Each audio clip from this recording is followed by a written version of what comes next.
Ehud and Shamgar had been judges over Israel. After they died, the Israelites forgot about God.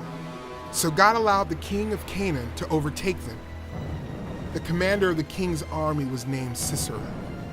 Sisera was cruel to the Israelites for 20 years. God's people remembered how good they had it when they loved and obeyed God. They cried out to God, "Save us!"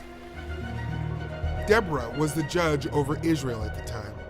One day, Deborah called for Barak and said, "God wants you to gather 10,000 men. Lead them to Mount Tabor. God will help you defeat Sisera there." Barak said to Deborah, "I will go if you will come with me. If you won't come, I'm not going." "I'll go," Deborah said, "but you will receive no honor for the battle." So Deborah, Barak, and 10,000 men went to Mount Tabor. Sisera heard that Barak was at Mount Tabor, and he took his 900 chariots and all his men to fight. "Barak, go! God will help you defeat Sisera today," Deborah said. Barak and his 10,000 men moved down the mountain towards Sisera and his army. The Lord confused Sisera and all of the army. Barak chased the chariots and the army, and everyone in the army was killed by the sword. None of them survived, but Sisera had escaped.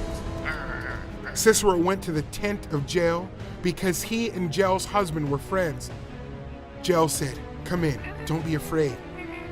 Jael gave Sisera something to drink and covered him with a rug. Sisera was so exhausted that he fell into a deep sleep.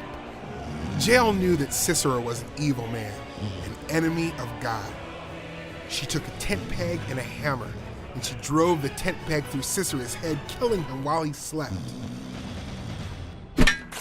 Barak arrived looking for Sisera. Jael greeted him and said, "I will show you the man you were looking for."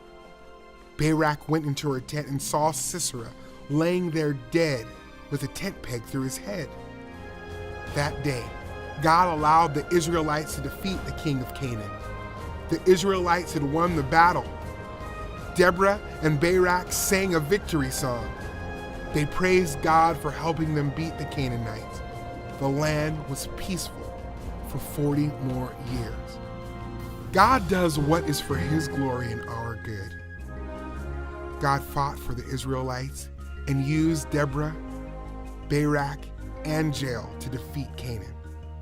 In a similar way, God uses people and events to save us not only from our enemies, but to bring about our ultimate good, salvation through His Son, Jesus Christ.